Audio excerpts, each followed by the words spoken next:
On line technology news حاصل کرنے کے لیے سبسکرائب کے بٹن پر کلک کریں اور بیل آئیکن پریس کریں۔ شکریہ۔ السلام علیکم دوستو، آپ کا دوست محمد جمال ایم جے اسٹوڈیو کے ساتھ آج 28 اپریل 2018 کے سعودی عرب کے نیوز بلیٹن کے ساتھ آپ کی خدمت کے اندر حاضر ہے، جس کے اندر میں آپ کو بتانے جا رہا ہوں کہ سعودی عرب کے اندر کیا کیا نئے واقعات ہوئے، کیا کیا نئے اعلانات ہوئے۔ اس ویڈیو کو آخر تک ضرور دیکھیں گا۔ اگر آپ بھی سعودی عرب کے حالات سے باخبر رہنا چاہتے ہیں تو یہ ویڈیو آپ کے لیے کافی زیادہ انفارمیٹو ثابت ہو سکتی ہے۔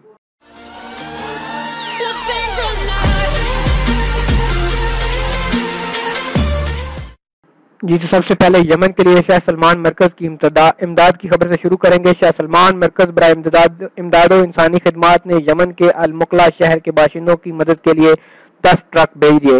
ان پر گوشت کے 15,000 کارٹن لدے ہوئے ہیں۔ یہ سارا سامان المقلا کے رہائشیوں میں تقسیم کیا جائے گا۔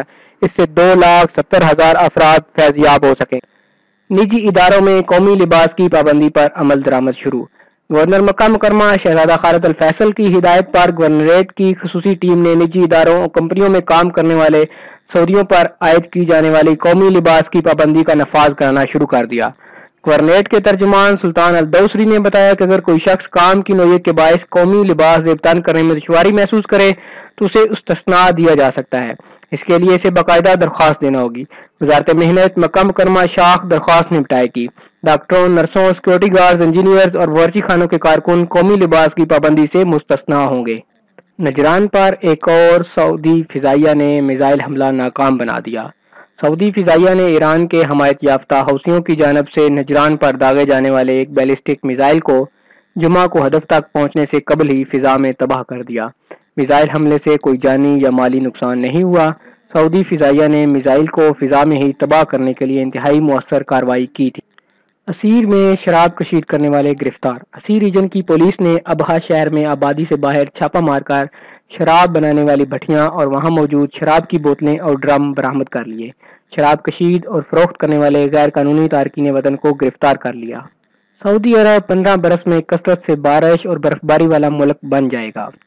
سعودی ماہر موسمیات زیاد الجہنی نے واضح کیا ہے کہ سعودی عرب 15 برس کے اندر کثرت سے بارش اور برفباری والا ملک بن جائے گا۔ یورپی ممالک خشک سالی کا شکار ہوں گے۔ انہوں نے سبق ویب سائٹ سے گفتگو میں کہا کہ موسمی حالات ایک علاقے سے دوسرے علاقے اور ایک دور سے دوسرے دور کے تناظر میں مختلف ہوتے ہیں۔ انہوں نے مملکت میں سر ابھارنے والی موسمی تبدیلیوں سے متعلق سوال کا جواب دیتے ہوئے کہا کہ جزیرہ نما عرب میں موسمی تبدیلیاں آ رہی ہیں۔ یہاں کثرت سے طوفانی آندھیوں کا سلسلہ آئے گا۔ ماہرین موسمیات 2020 میں خطرناک بین الاقوامی موسمی المیہ کے خدشات ظاہر کر رہے ہیں۔ سعودی ماہرین موسمیات اور یورپی اور امریکی ماہرین کے نقطہ نظر مختلف نظر آ رہے ہیں۔ توقعات یہ ہیں کہ آئندہ برسوں کے دوران مہلک گرمی کی لہر آئے گی اور سمندر کے پانی کا تناسب بڑھنے پر اجتماعی نقل مکانی ہوگی۔ دنیا بھر کے لوگوں کو خطرناک موسمی حالات سے نمٹنے کی تیاریاں کرنا پڑیں گی۔ الجہنی نے کہا کہ مکمل موسمی تبدیلیوں کی حتمی تاریخ نہیں دی جا سکتی۔ انہوں نے ایک سوال کے جواب میں کہا کہ آئندہ سال رمضان کے روزے موسم بہار میں آئیں گے، راتیں ٹھنڈی اور دن معتدل رہیں گے۔ سعودی مفتی کا نیا فتویٰ، پیروں اور ہاتھوں کو چھپانے کے لیے موزے اور دستانے پہننا ضروری نہیں۔ ادارہ عمل بالمعروف عن المنکر کے سربراہ اعلیٰ شیخ ڈاکٹر عبد الرحمن السند نے کہا کہ خواتین کو موزے اور دستانے پہننے ضروری نہیں، مقصد ہاتھوں اور پیروں کو عبائے وغیرہ سے چھپا لینے سے پورا ہو جاتا ہے۔ فرانس سے الرسالہ چینل کے ذریعے موصول ہونے والے سوال کے جواب میں شیخ ڈاکٹر عبد الرحمن السند سے دریافت کیا گیا تھا کہ کیا بیوی شرعی حجاب کی پابندی کرتی ہے، تاہم وہ موزے اور دستانے استعمال نہیں کرتی۔ حالانکہ امام احمد بن حنبل رحمۃ اللہ علیہ کی روایت کے مطابق عورت کا پورا جسم ناخن سمیت ستر ہے۔ آیا اس کی بیوی کو موزے اور دستانے بھی پہننا ہوں گے؟ السند نے کہا کہ ایسا کرنا ضروری نہیں۔ قرضہ لینے دینے والے قانون شریعت کی پابندی کریں۔ مکہ مکرمہ کے امام و خطیب شیخ ڈاکٹر خالد الغامدی نے فرزندان اسلام کو نصیحت کرتے ہوئے کہا کہ قرضہ لینے دینے والے قانون شریعت کی پابندی کریں۔ اللہ تعالیٰ نے قرآن پاک میں سب سے طویل آیت قرض ہی کے بارے میں نازل کی۔ یہ سورہ بقرہ کے آخر میں ہے۔ اس سے آیت الدین یعنی قرضے والی آیت الدین یعنی قرضے والی آیت کے نام سے جانا پہچانا جاتا ہے۔ انہوں نے ایمان افروز روحانی ماحول میں جمعہ کا خطبہ دیتے ہوئے بتایا کہ قیامت کے دن 3 طرح کے اعمال نامے پیش کیے جائیں گے۔ ایک تو ان کا ہوگا جو اللہ تعالیٰ کے ساتھ شرک کے جرم کے مرتکب ہوں گے، ان کی مغفرت کبھی نہیں ہوگی۔ دوسرا اعمال نامہ ایسے لوگوں کا ہوگا جس پر اللہ تعالیٰ توجہ نہیں دے گا، یا ایسے لوگوں کا اعمال نامہ ہوگا جنہوں نے اپنے اوپر ظلم کیا ہوگا یا اپنے اور رب کے درمیان ظلم کا معاملہ کیا ہوگا۔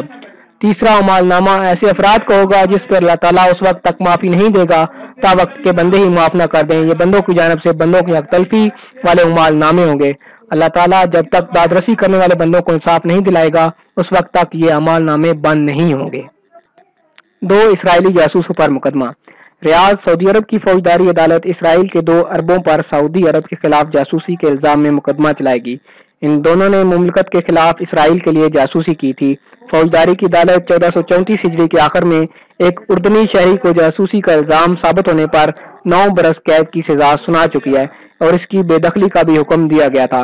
اس پر اسرائیلی وزیر اعظم اور اسرائیلی محکمہ خفیہ کے اعلیٰ افسر کے ساتھ رابطے، جاسوسی اور رقم کی وصولی کے الزامات ثابت ہو گئے. ریاض بنگلوں کی قیمت 30% کم ہو گئی. گزشتہ 3 برسوں کے دوران شمالی ریاض میں بنگلوں کی قیمت 3% تک کم ہو گئی. 2015 سے 2017 کے دوران بنگلوں کی قیمتوں میں واضح فرق پیدا ہو گیا. اعداد و شمار سے پتہ چلا ہے کہ شہر کے مختلف محلوں میں ایک بنگلے کی قیمت 3 لاکھ ریال تک کم ہو گئی. یہ اعداد و شمار مختلف ویب سائٹس پر فروخت کے لیے پیش کیے جانے والے بنگلوں کی قیمتوں سے اخذ کیے گئے ہیں. اصولوں میں منشیات رائج کرنے کی کوشش. یہاں انسداد منشیات کے ادارے نے سکولوں کے طلباء میں نشہ آور گولیوں کا رواج قائم کرنے والے ایک بڑے تاجر کو گرفتار کر لیا. مقامی پولیس کو رپورٹ ملی تھی کہ تاجر مذکور امتحانات کا وقت قریب آنے پر طلباء میں نشہ آور گولیاں رائج کرنے کی کوشش کر رہا ہے. اس کے قبضے سے 7000 نشہ آور گولیاں، بھاری رقم اور ممنوعہ ہتھیار برآمد کر لیے گئے. ادارہ انسداد منشیات نے والدین سے کہا ہے کہ وہ اپنے بچوں کا دھیان رکھیں اور انہیں نشہ آور گولیوں کے استعمال سے روکیں. 19 سعودیوں سمیت 54 افراد گرفتار. ریاض سلامتی ادارے نے اعلان کیا ہے کہ گزشتہ ہفتے متعدد مقدمات میں مطلوب 54 مشکوک افراد کو حراست میں لے لیا گیا. یہ ریاستی سلامتی سے تعلق رکھنے والے مسائل میں ملوث ہیں.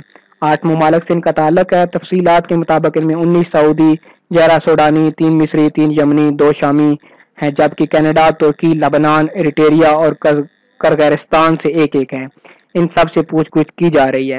ابتدائی رپورٹ کے مطابق یہ لوگ مملکت میں تخریب کاری اور انارکی پھیلانے کے درپے تھے. مقامی شہریوں اور سیکورٹی اہلکاروں پر حملے کی تیاری بھی کر رہے تھے. سعودی عرب میں خواتین ڈرائیوروں کی مانگ میں اضافہ. سعودی عرب میں ڈرائیونگ کی اجازت ملنے کے بعد اوبر اور کریم میں خواتین ڈرائیوروں کی مانگ بڑھ گئی اور اب یہ دونوں کمپنیاں یہ توقع لگائے بیٹھی ہیں کہ سعودی عرب میں 1.5 ماہ بعد جون میں خواتین کو جب گاڑیاں چلانے کی اجازت مل جائے گی تو بہت سی خواتین ان سروس کمپنیوں میں بطور ڈرائیور بھی کام کر رہی ہوں گی. اس لیے اوبر اور کریم کمپنیوں نے بڑی تعداد میں سعودی خواتین کو بھرتی کرنا شروع کر دیا ہے کیونکہ سعودی خواتین کی بڑی تعداد نامحرم کے ساتھ سفر کرنے سے گریز کرتی ہے. اور آخری خبر سعودی عرب کے اندر ہونے والے ریسلنگ کے مقابلوں یعنی WWE رائل رمبل کے حوالے سے ہے. سعودی عرب میں رائل رمبل پر اٹھنے والے تنازعات سے بچنے سے قاصر. WWE نے سعودی عرب میں اپنی تاریخ کے سب سے بڑے رائل رمبل مقابلے کا انعقاد کیا گیا. دنیا کے نامور ریسلرز نے اپنا زور بازو دکھائے. تفصیلات کے مطابق ورلڈ ریسلنگ انٹرٹینمنٹ نے سعودی عرب کے شہر جدہ میں 27 اپریل کو ریسلنگ کے مقابلے کا انعقاد کیا جس میں کسی خاتون ریسلر کے شرکت نہ کرنے پر WWE کو شدید تنقید کا سامنا کرنا پڑ رہا ہے. کنگ عبداللہ سپورٹ سٹی میں WWE کے سب سے بڑے رائل رمبل مقابلے کا انعقاد کیا گیا تھا جس میں 50 بین الاقوامی ریسلرز نے شرکت کی. یہ WWE کی تاریخ کا سب سے بڑا رائل رمبل مقابلہ تھا. ٹرپل ایچ اور جان سینا سمیت تمام نامور ریسلر طاقت کا جوڑ دکھائے. تاہم کسی نامور خاتون ریسلر کی شمولیت نہ کرنے پر اس مقابلے پر WWE کو دنیا بھر سے تنقید کا سامنا کرنا پڑ رہا ہے. سعودی شہری ریسلنگ کے بڑے مقابلے کے انعقاد پر بے حد خوش نظر آ رہے تھے لیکن کسی خاتون ریسلر کی شمولیت اختیار نہ کرنے سب کی خوشیوں پر جیسے پانی پڑ گیا. سعودی عوام کا کہنا ہے کہ سعودی عرب کو ہمیشہ سے تنقید کا نشانہ بنایا گیا ہے لیکن گزشتہ سال میں سعودی عرب نے خواتین کو مردوں کے شانہ بشانہ لانے میں کوئی کسر نہیں چھوڑی لیکن ابھی بھی سعودی عرب میں خواتین کو اتنے حقوق فراہم نہیں کیے گئے جتنے کیے جانے چاہیے. خواتین ابھی بھی بعض شعبوں میں کام نہیں کر سکتی. جنرل سپورٹس اتھارٹی کے مطابق رائل رمبل ایونٹ کا انعقاد جدہ میں 27 اپریل کو کیا گیا. WWE سے یہ معاہدہ سعودی ولی عہد شہزادہ محمد بن سلمان کی ویژن 2030 پروگرام کے تحت کیا گیا اور اس مقابلے کی تشہیر 2014 سے شروع کر دی گئی تھی. اس مقابلے میں 60,000 سیٹیں بک کی گئی تھیں. جی تو دوستو یہ تھا آج 28 اپریل 2018 کا نیوز بلیٹن. امید کرتا ہوں کہ یہ ویڈیو آپ کو پسند آئی ہوگی. اگر یہ ویڈیو آپ کو پسند آئی اور آپ کو کون سی خبر سب سے زیادہ پسند آئی کمنٹ کر کے مجھے ضرور بتائیے گا. اگر ابھی تک آپ نے اس چینل کو سبسکرائب نہیں کیا اس کو سبسکرائب کر لیں تاکہ اسی طرح کی معلوماتی ویڈیوز آپ کو روزانہ کی بنیاد پر ملتی رہیں. ویڈیو دیکھنے کے لیے شکریہ.